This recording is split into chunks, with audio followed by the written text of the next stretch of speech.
This is a Film Stories original podcast.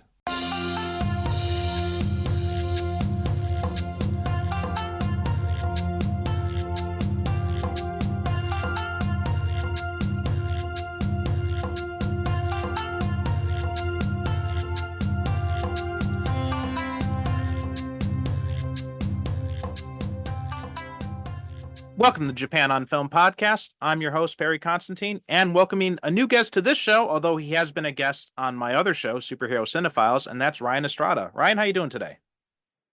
Hello, I am doing great. Good to hear. So glad to have you on again, on this show anyway, having you on again on any show, but first time on this show. And but before we dive too much into today's conversation, why don't you tell people a little bit about yourself? Well, my name is Ryan Estrada. I label myself as an artist, author, and adventurer because I travel all over the world making comics about things that I experience and people that I meet. Some of those, really, that kind of life as a traveling artist started when I went to Japan and had to sleep on a park bench in a typhoon.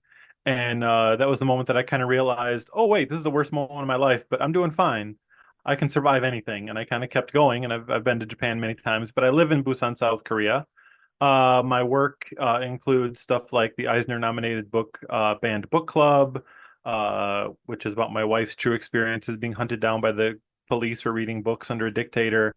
The Student Ambassador series, which is like a kids' adventure series, and my upcoming book, No Rules Tonight. That's about the one night of the year in Korea where there was no curfew back in the 70s and 80s. So I make lots of different stuff. It's all at ryanestrada.com. But most importantly, I talk about weird movies on podcasts. So let's rock and roll with that.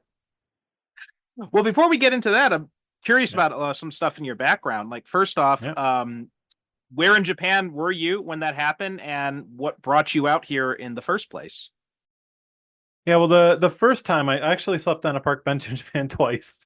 The first time was in Fukuoka, and it was because I had come to Korea to teach. And there's back then, this was like in 2002, and there was a thing where they would fly you out first, and you'd start working, and then they'd send you to get your visa.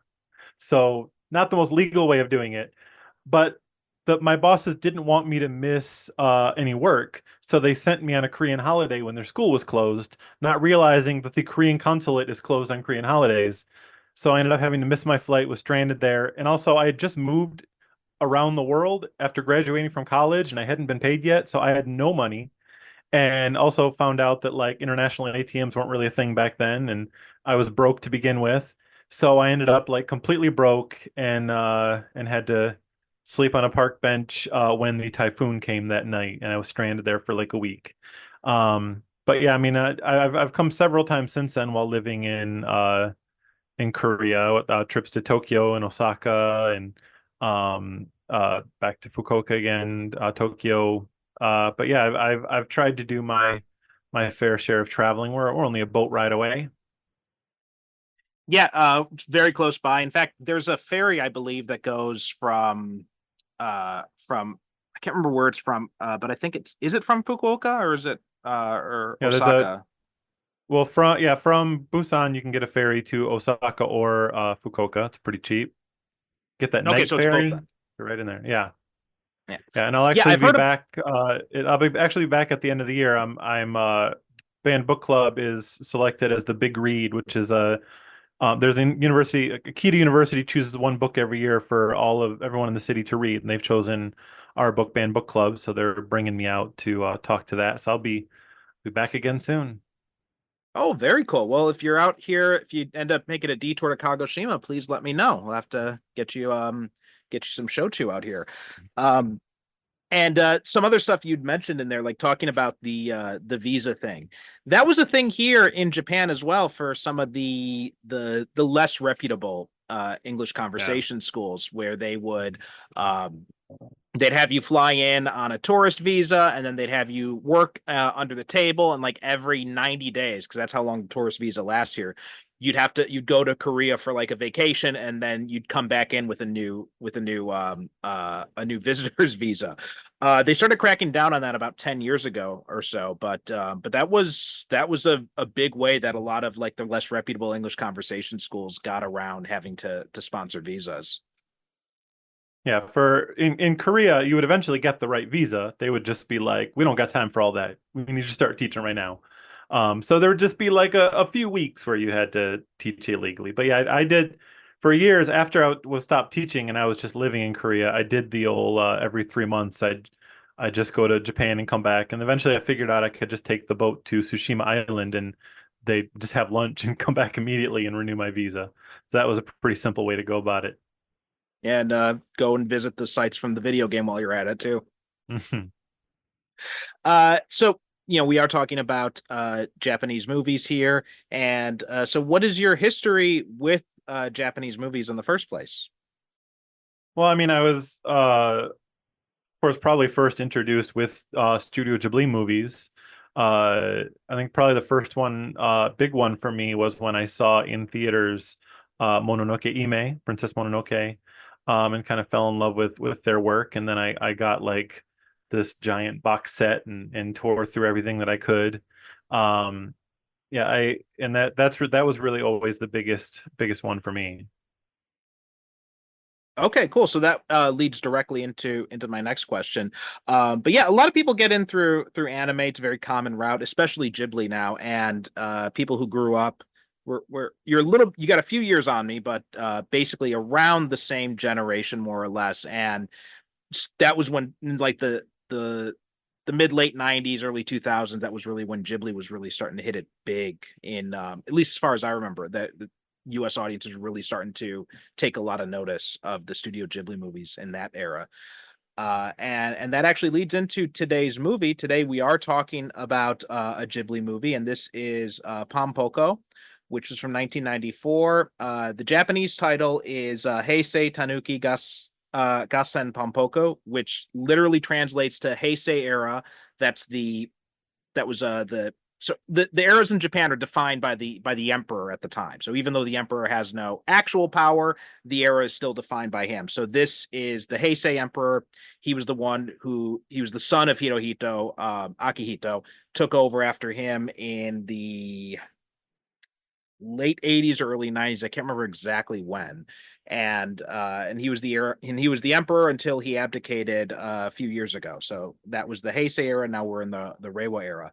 And so yeah, it literally translates to Heisei era, raccoon, dog, war, Pom Poko. And for anyone who's wondering about the Pom Poko, this is a Japanese onomatopoeia, and it has to do with the sound of tanuki, the raccoon dogs, excuse me, drumming their bellies, and that comes from a 1919 poem and became a popular children's song.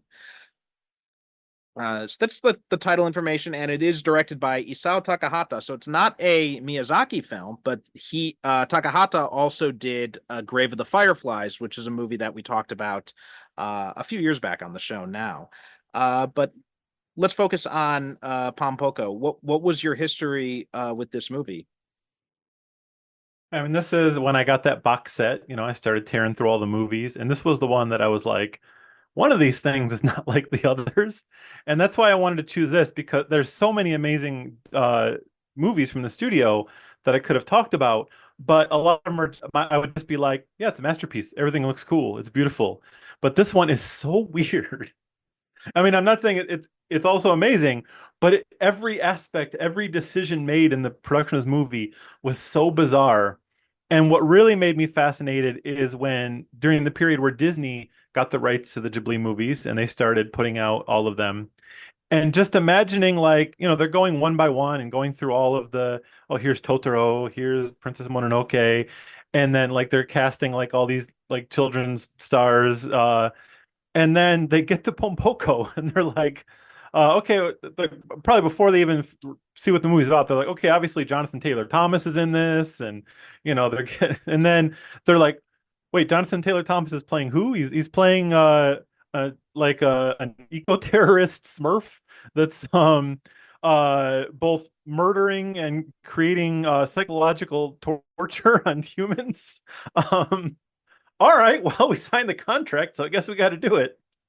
And like they all have magical testicles that are constantly on display. Like amazing, fascinating. So I've always been fascinated by this movie. I hadn't watched it in a long time when I finally watched it again yesterday, and continues to fascinate me. Yeah, I was wondering about that aspect of it myself when I was because I haven't seen this movie before. This is my first time watching it, and just the Ghibli movies, they've all got these the certain feel to it, and it's all they're very political. Like a lot of the Ghibli movies have a lot of politics on it, a lot of like eco-conscious politics as well can be seen through a lot of them. Like you mentioned Princess Mononoke is very obviously in that one, and but I think like Takahata, if you compare this also to Grave of the Fireflies, he takes those politics and he like cranks it up to 11 in his movies. Cause like Grave of the Fireflies is they showed that movie to Japanese kids. I'm not sure if they still do, but a lot of my students saw it when they were kids, and they talk about being traumatized when they watch that movie, and it's understandable why. Yeah, I actually the last time I tried to watch it, we had planned to record this episode last year, but it ended up I had to leave and fly to America for a funeral. But since I was there with my family, um, my niece and nephew, my younger niece and nephew, the previous time I'd been there, I'd showed them Totoro, and it blew their minds. And they're like, "This is the greatest thing we've ever seen." And I also introduced them to One Piece, which became their thing they loved. So they're like, "You introduced us to our two favorite things. What's next?" And I'm like, "Oh, well, I need to watch this movie. It's by the same people that made Totoro. I need to watch this for a podcast. You want to watch it with me?" And they're like, "Yeah." They made it like 15 minutes in. They're like, "We are not listening to your suggestions anymore. We're cutting you off." And I'm like, "What? Just get really weird." And they're like, "This is too weird for us." So I saw how it kind of American kids react to it. I'm like, "I'm enjoying it. It's really bizarre." And they're like, "No, turn it off now."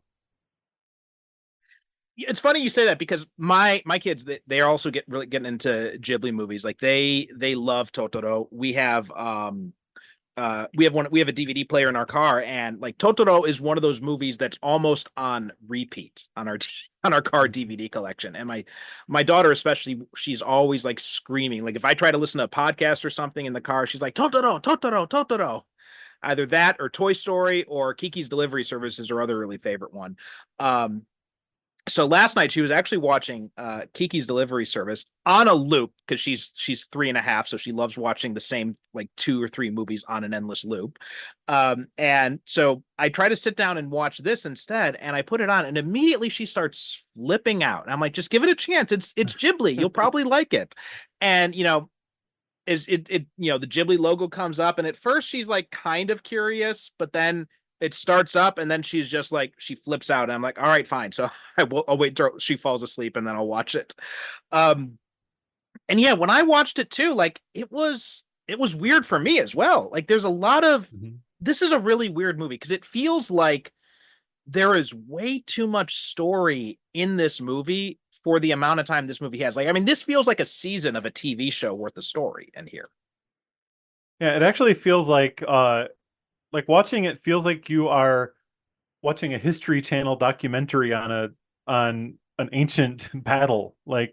And that actually I found a quote from Isao Takahata, and ironically he was talking about My Neighbors the Yamadas, his movie that was basically directly adapted from a comic strip, and had like very goofy, silly designs. But he said in that he always, when he's making a movie, he always thinks of it like a documentary, and he doesn't want to put anything into a scene that you couldn't imagine happening in real life.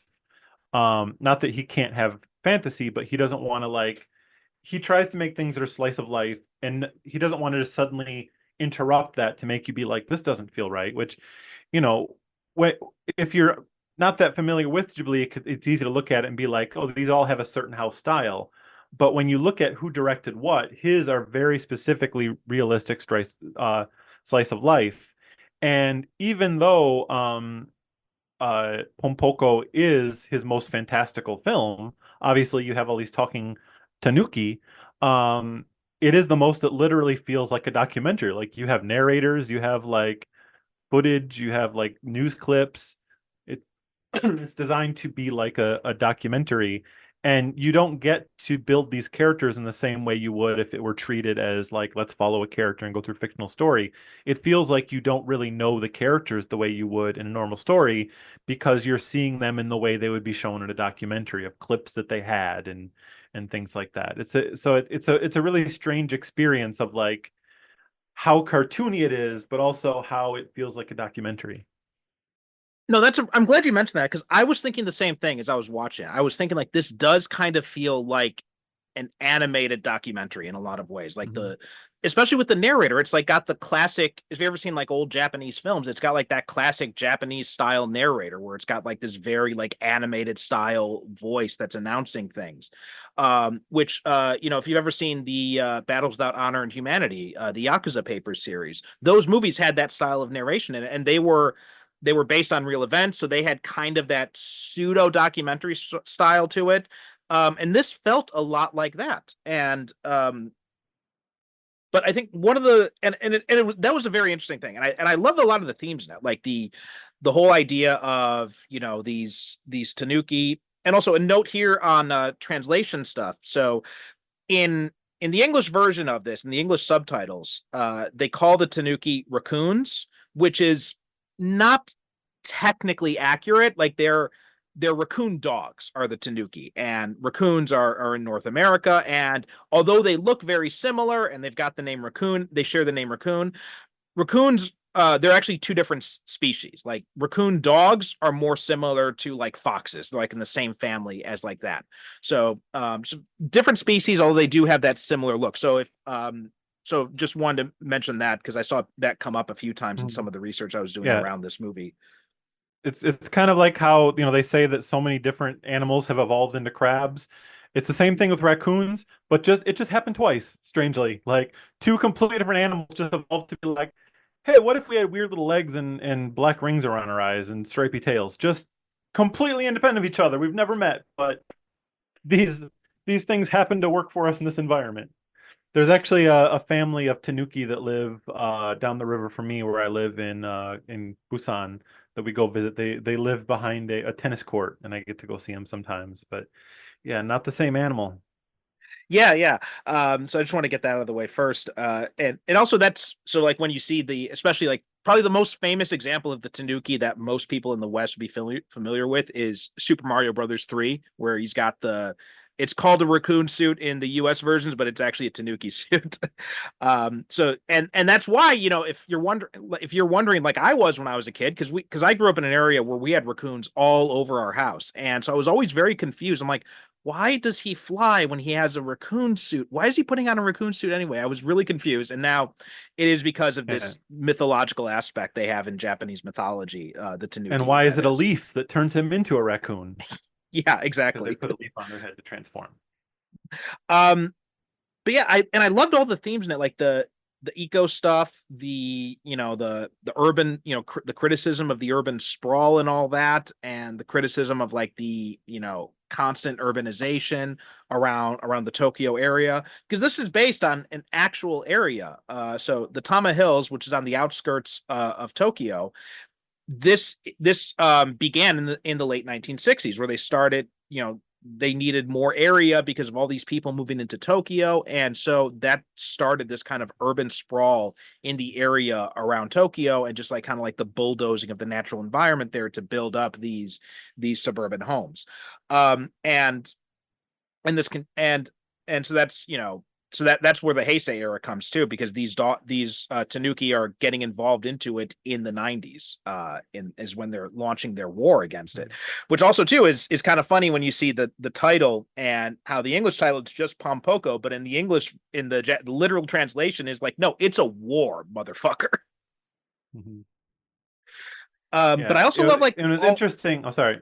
Go ahead. No, go ahead. You go finish your thought. It was interesting. Like when I had never watched the English translation, like I said, or the Disney dub, and I was curious how they were going to approach all this. And they didn't change a lot of the violence. I noticed they were still saying like we got to kill them all, and some of it because I was watching it with the audio of the dub and the subtitles from the original, and seeing the vast difference. Like it was sometimes more violent in the Disney dub, but weirdly the things that they changed were he referred to in the original. He said, "You know what this rug is? It's my testicles."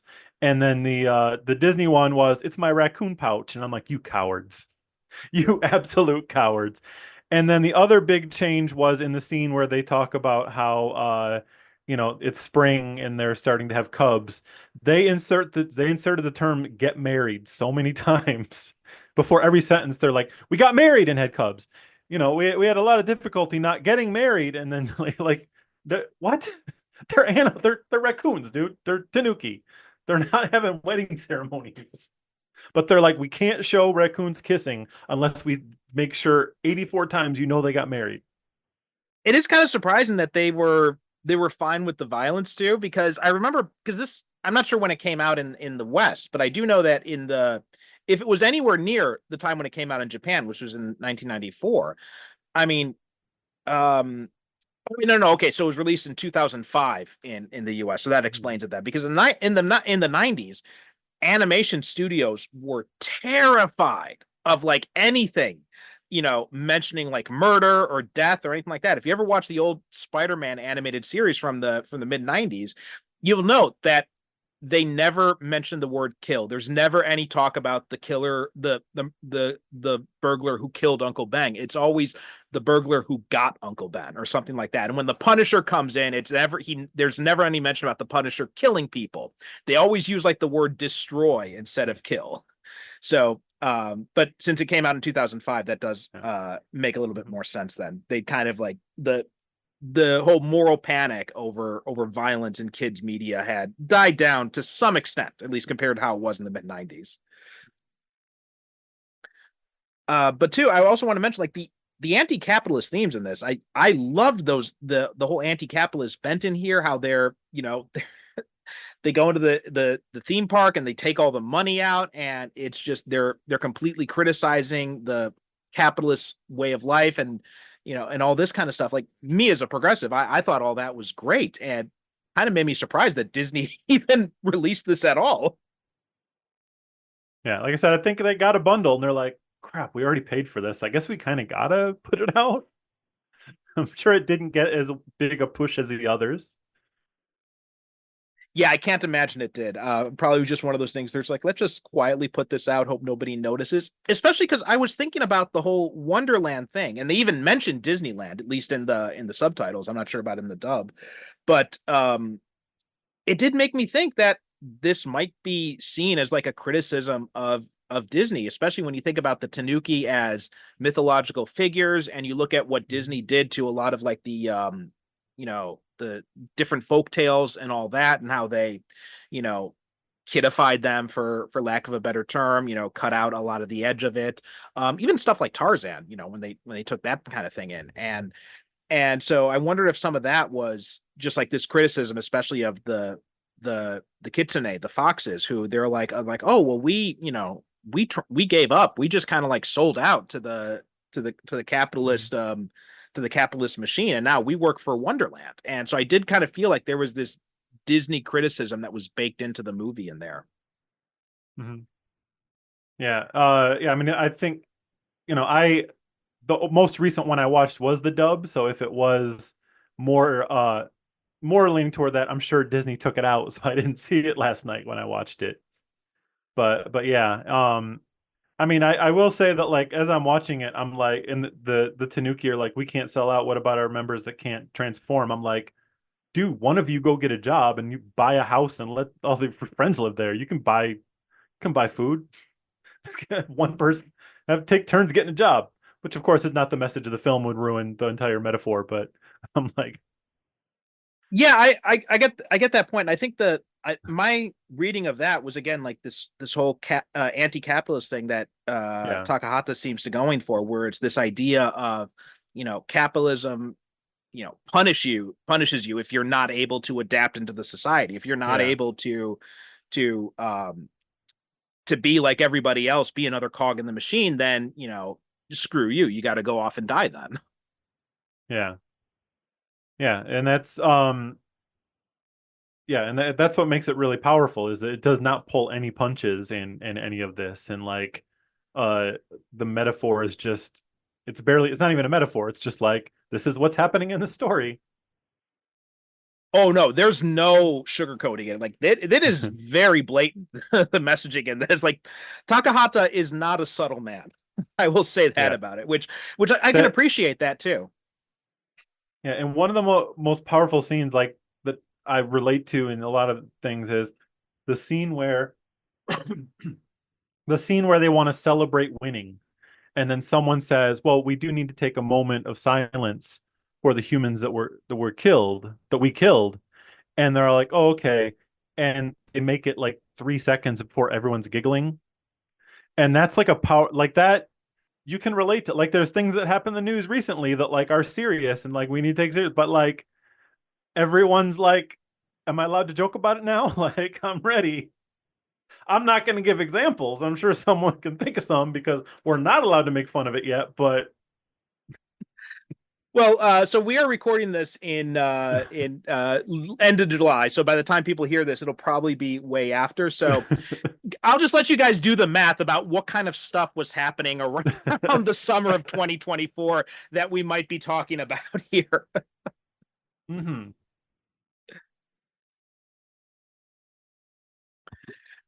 Um, I completely lost my train of thought there for a minute.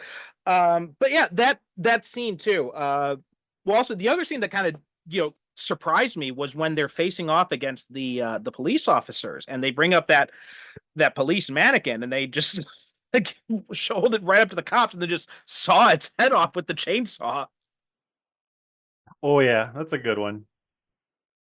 But Pulling no punches. no, absolutely pulling no punches. And while I loved all that kind of stuff and I really appreciate it, I also did kind of find myself the the whole style of this movie, it did kind of put me at a distance from the characters, which made it a little hard to engage with it on the level that I really wanted to. So I felt like while I can understand what Takahata was going for, I did wish that maybe this would have been expanded into like a TV show or something where we could get to know the characters like Shokichi or Kyo and so on and so forth. But I did feel kind of disconnected from them. So like what did you think of that? Did you have that kind of same feeling?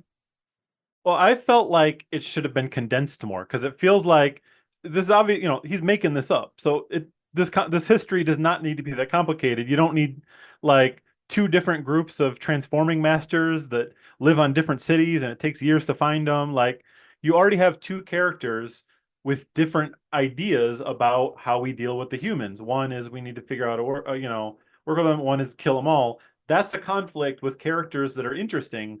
Give us more of those characters. And I felt like we could have streamlined the story to like, you know, I mean, how many different factions of Tanuki did we get into? You have the two warring factions that came together. You have the ones from the other side of the mountain. You have the masters on one island. You have the other masters that like that master turned out to be a false end because he died a long time ago or something. And it's like that's because we're going into all these characters that we never really get to know, we're not feeling a connection to the characters that are supposedly our protagonists. So I felt like we could have been streamlined. But of course, that's for me in the movie I wanted to see in my head. That's not the movie he wanted to make. And this movie was extremely successful in Japan. So it's not like he needs my advice. Yeah, what do we know? Yeah, he made the movie he wanted to make, and it's great. I'm like, I don't need to know all these raccoons. No, Like I they can thought mention them, but yeah, I agree completely. I think you could do one of two things. I think either you could have streamlined it and condensed it, not only in terms of just like the sheer amount of characters we get into it, but also the sheer time frame too, because we could have condensed some of this into a shorter period of time and conveyed that same message, I think. Or on the other hand, you expand it into like a TV show. Instead, it's like he tried to do both of them at the same time, yeah. um, and it doesn't quite land with me the way I hoped it would. But again, like you said, it was very successful. So, what the hell do I know? He's far more successful than I've ever been. Mm-hmm.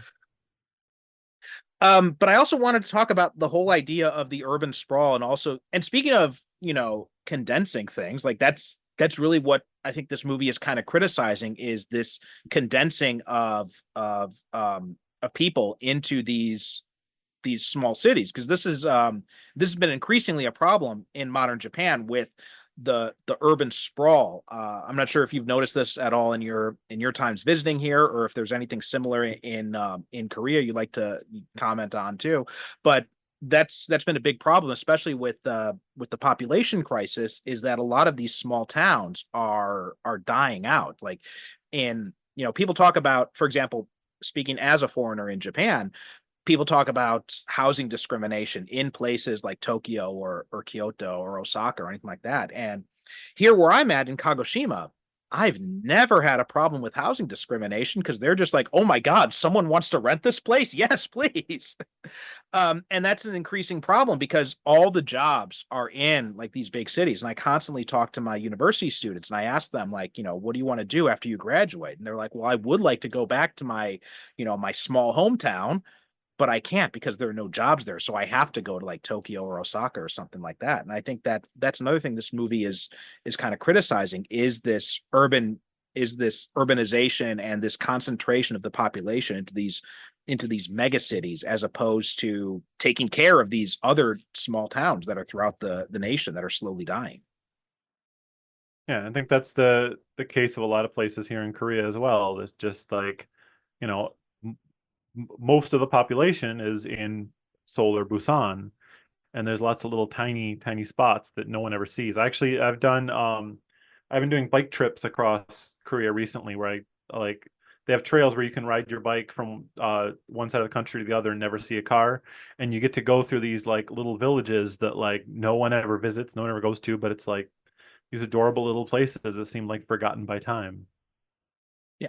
I do want to talk more about that, but we are going to take a quick break and then we'll be right back to talk about more about Pom Poko. Do you try to watch all the new movies on opening night? Or maybe you only see a few but always like to hear the reviews? On the Real Talk Film Podcast, every 2 weeks we discuss the new releases in cinemas or on streaming. I'm Sam Stokes, and each episode I'm joined by one or two brilliant guests to talk about the latest films and their reception, direction, story, performances, cinematography, music, and more. Real Talk is a Film Stories Network podcast, so you can check us out on filmstories.co.uk, or you can find us on Spotify, Apple Podcasts, and all other major podcast providers. Buy your popcorn, take a seat, and listen to the Real Talk Film Podcast.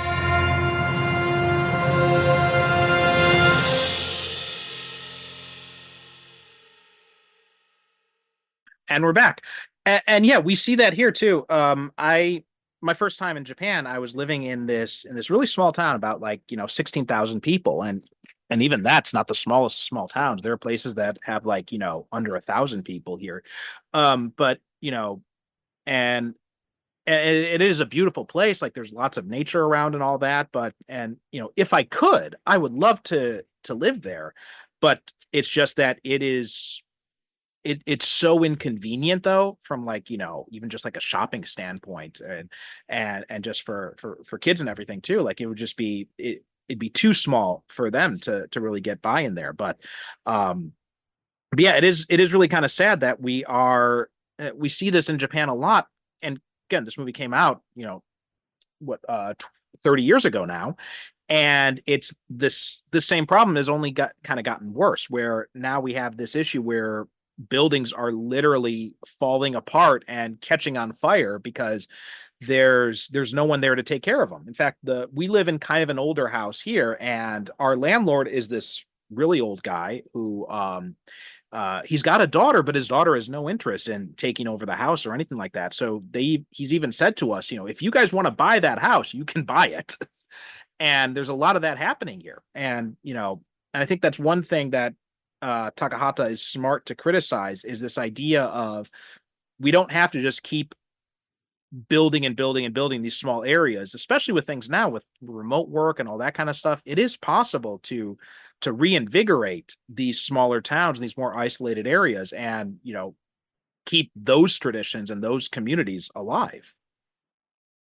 Yeah, and this movie does a really fascinating job of showing that in the ways that a lot of other films would try to, you know, show this in metaphor and have like an evil, like, cartoon character villain come in. And this is like, no, this is just how humanity works, and this is the politics of it, and this is the companies that are doing it, and even the workers don't necessarily want to do it, but they have to do it because they need jobs and they got to take care of their families. And it never treats it as this like black and white cartoon issue. It's not like Fern Gully and there's like an evil, you know I don't even I suddenly forgot what the villain of Fern Gully is, but there's always some like smog monster or something, and it's nothing like that. It's like it shows the reality of how humanity works and how politics work, and these little cartoon characters that are like, hey, this sucks for us.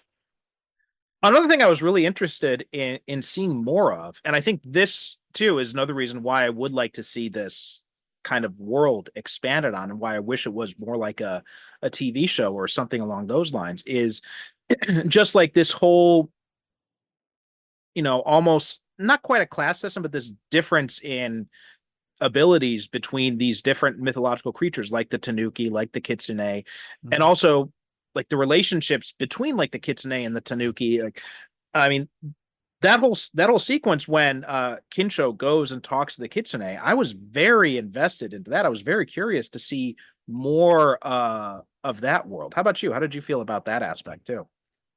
Yeah, I mean, that when I was kind of remembering, when we were talking about doing this film and I was remembering a lot from it, I had remembered that scene, and in my mind that led to a lot more. But there's a lot of things that you invest a lot in, and it's like they just kind of turn them down and leave, or like investing in meeting this master that, oh, it turns out he was never there. Like there's a lot of things that it's like you're getting me real excited about meeting these characters, and then it just kind of disappears.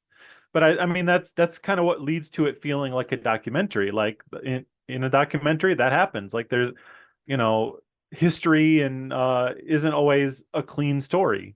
There's things move one way and it doesn't pan out, and you go somewhere else and this happens. So it really it did feel like, like I caught myself like wondering, like, this is so specific. Is this based on a true story? And I'm like, oh wait, these are talking raccoons. It's obviously not based on a true story, but it feels like it is. It feels like, well, we had to put that in the movie because that's how it happened.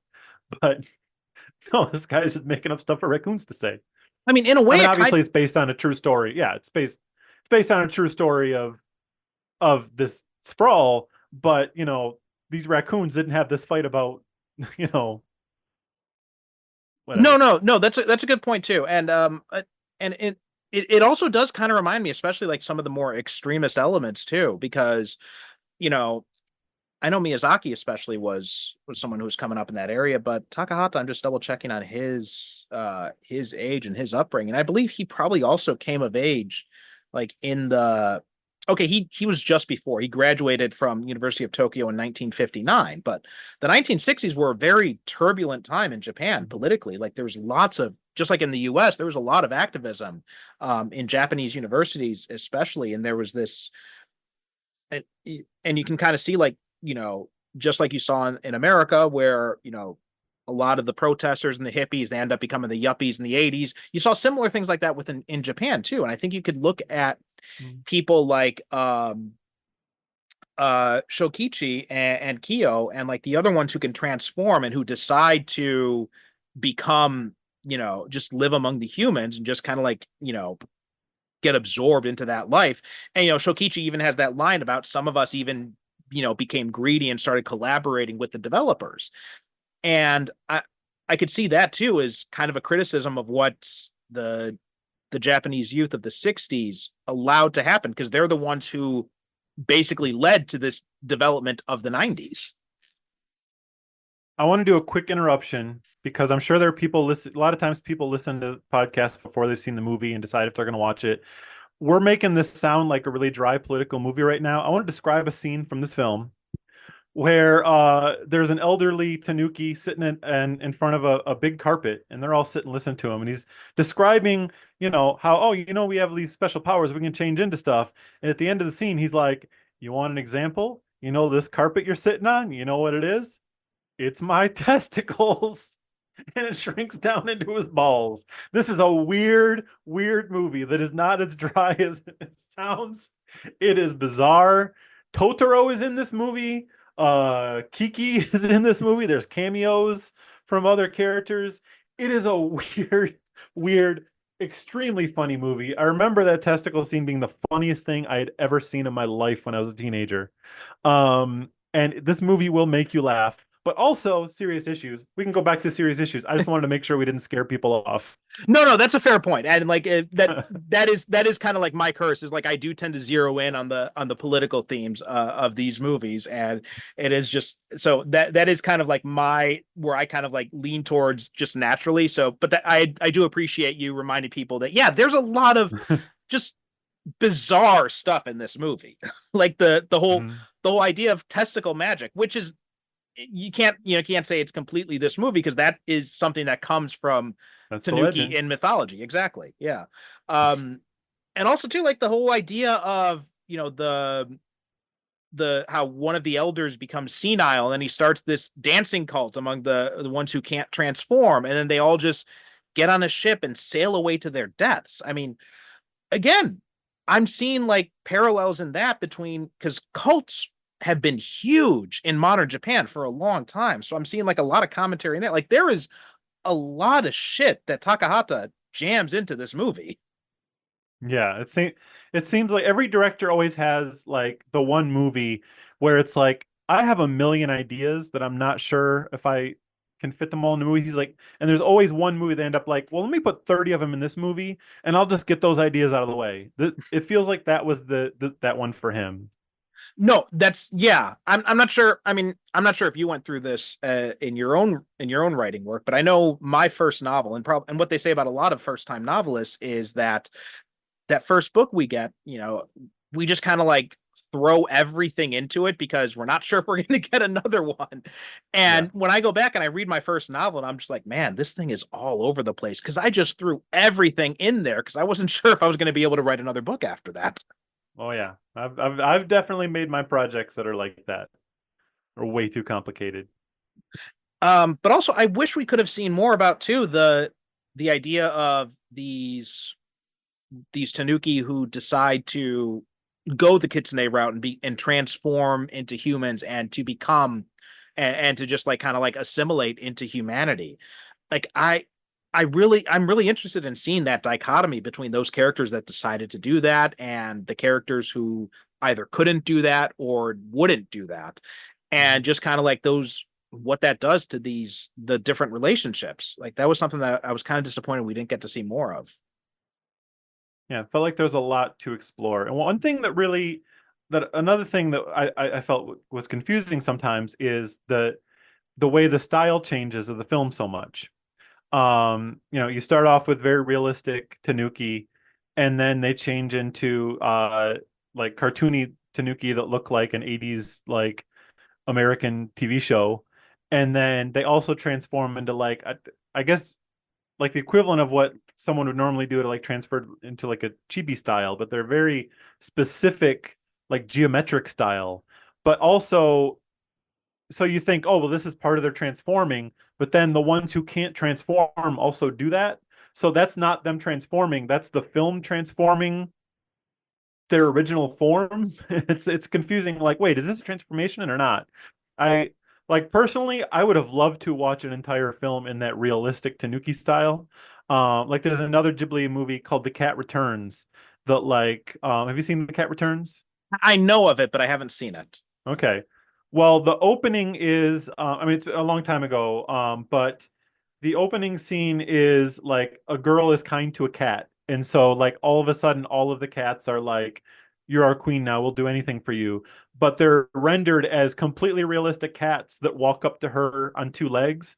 And it looks like a real cat trying to be a human. And it's the funniest animation you'll ever see. And then she follows them to their world, and like this film, it's like, well, now we got to draw them as cartoon cats. And I'm like, no, it's so much funnier when you show me realistic cats walking around in the way that they would bend their arms.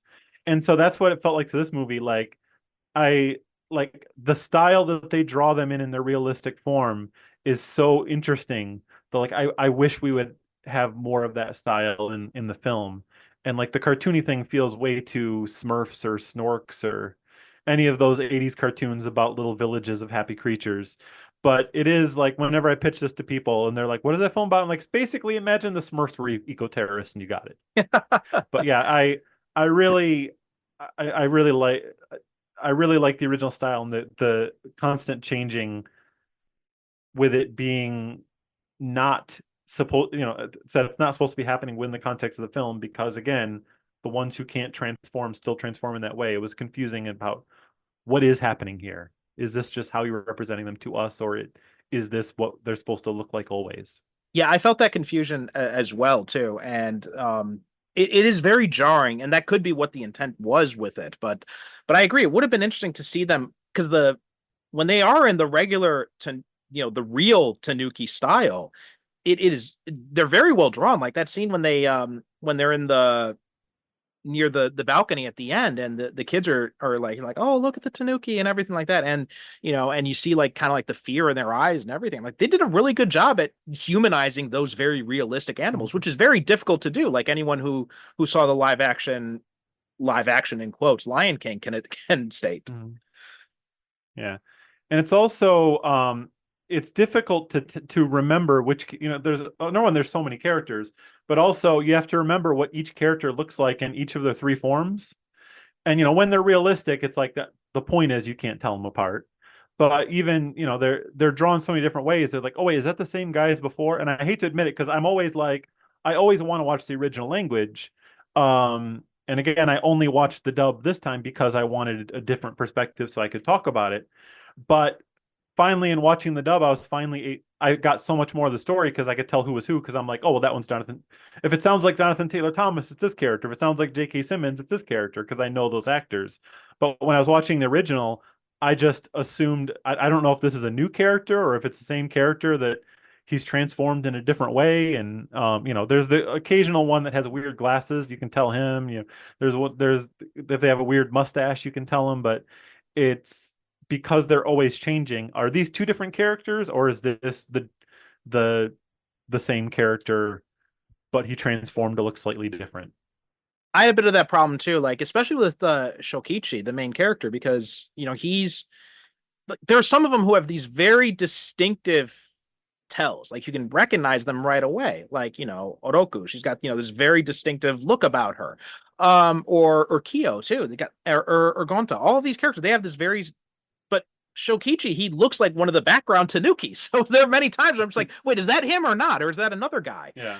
So it can be kind of hard to follow in that way. And that's another reason why, too, because this jumps around so many different characters and because the story is so sprawling, it's very easy to lose yourself in trying to connect to one of these characters.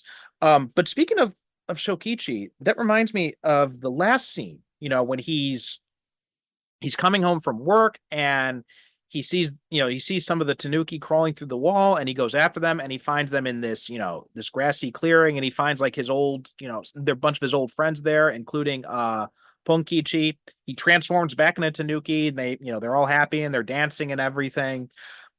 And then and then over the credits, it pulls out and you see that the surroundings they're in a golf course in a big suburban sprawl area.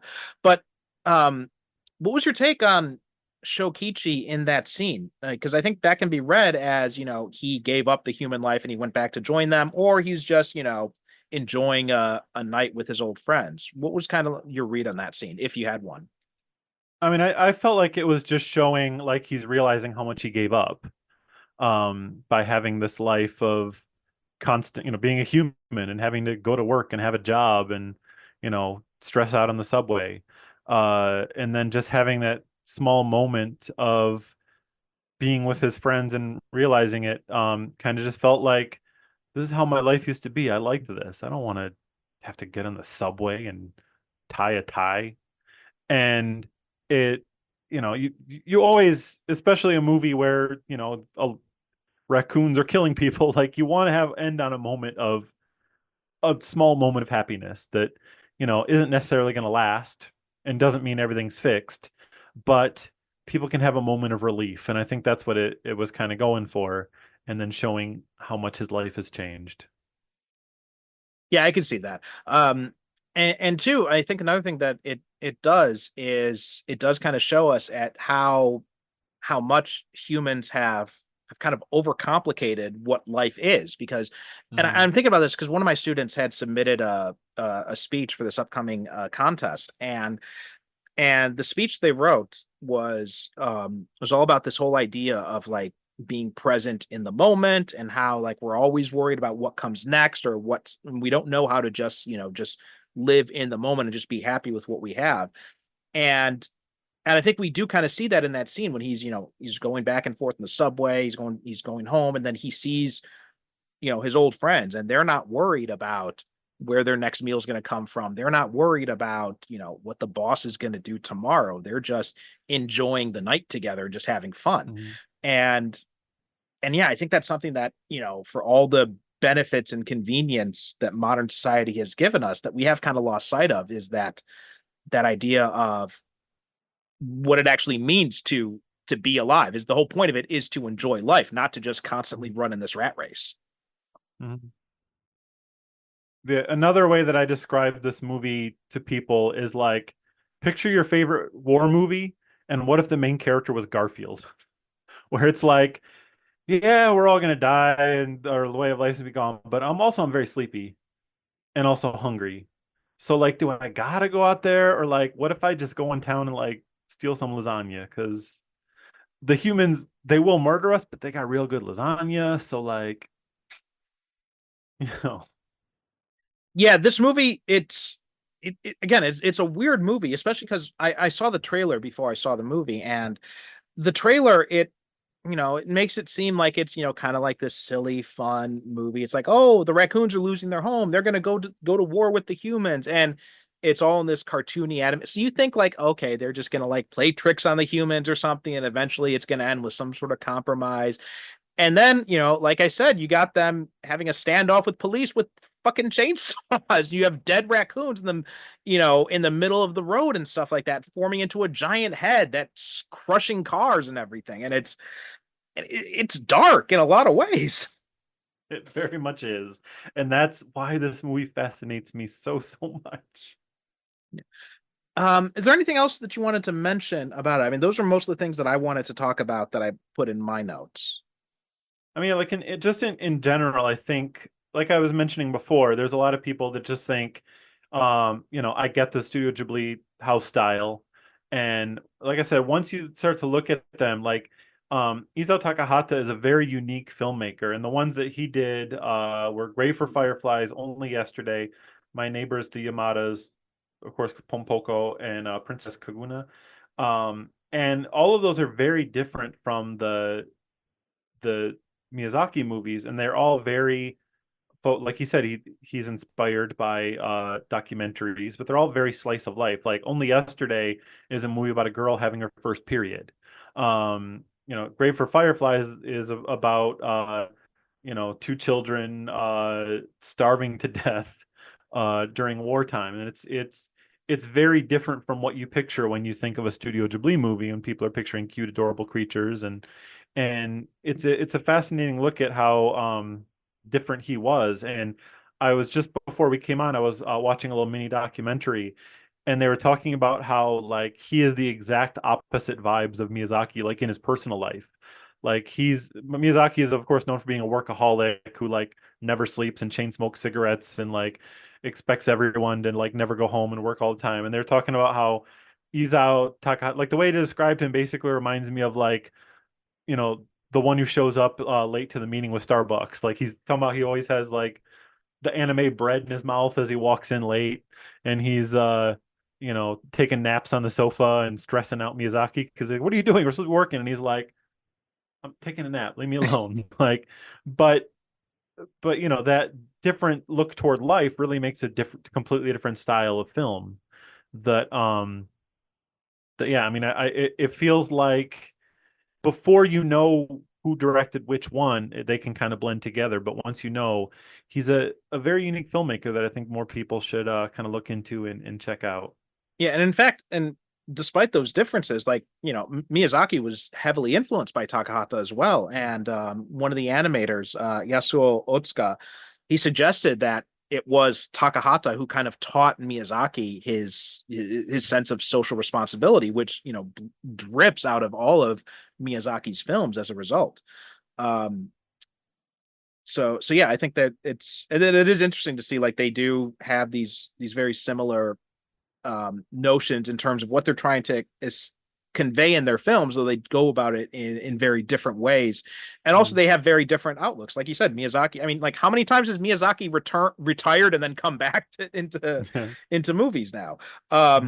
Whereas Takahata, I'm not sure. Oh, he died. He passed away. So I'm not sure if he had done if he had retired or anything like that before he passed away, but I'd imagine if he did, they would have been able. He probably would have, probably done that. Just like wanted to just kind of relax in his last years.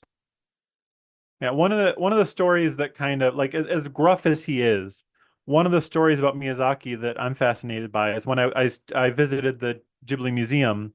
They were talking about there's this wall of little doors, and you open it up, and there's like a diorama of one of their films. And like kids can go and explore and open all the doors. And the staff came to him and they said, "We have a problem, because we're still making movies, we had to leave room for future films.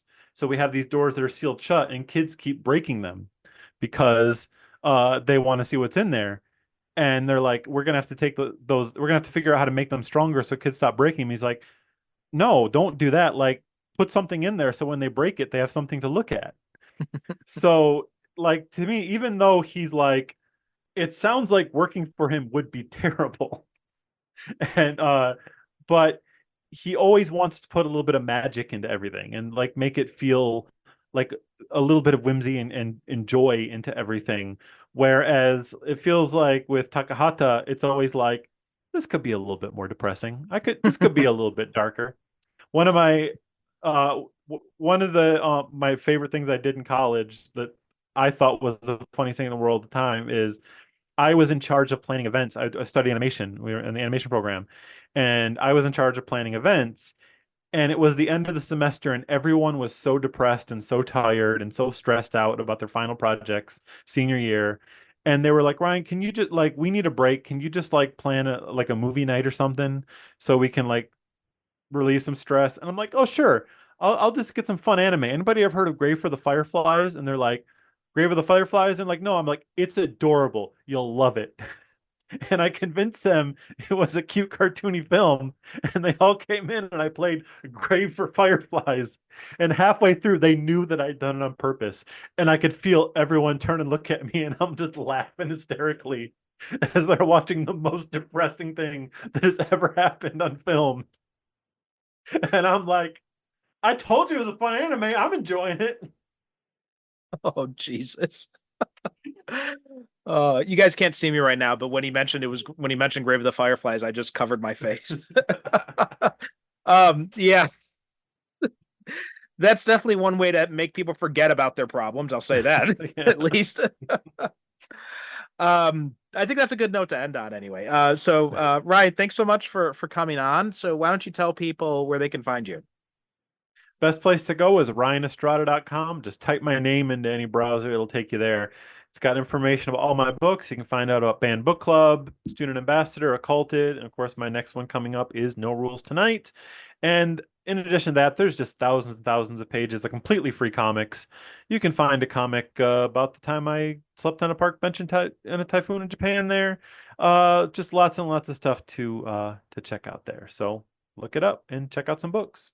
Okay, great. We'll have a link to that in the show notes, so please make sure to check that out. As for this podcast, japanonfilm.com is the website. Japan on Film is the handle on Threads, Instagram, and Blue Sky, so please be sure to follow us there. And of course, we are part of the Film Stories podcast network, so please check them out at filmstories.co.uk. Listen up after the credits to hear what is coming up next on the network. Thanks so much for listening, and we'll talk to you next time. The Japan on Film podcast is produced by me, Perry Constantine, in conjunction with the Film Stories Podcast Network. Visit japanonfilm.com for show notes, episodes, and information about being a guest yourself. You can also reach out to me on the website's contact form if you have questions or comments about Japanese movies or the show itself. The show is at Japan on Film on Threads, Blue Sky, and Instagram, so please be sure to follow us. If you'd like to support the show, you can donate on japanonfilm.com, purchase from our advertisers, or leave a review on Apple Podcasts, Spotify, or wherever you get your podcasts. Join the Film Stories Podcast Network Discord from the link in the show notes to connect with me and many other cinema fans and podcasters.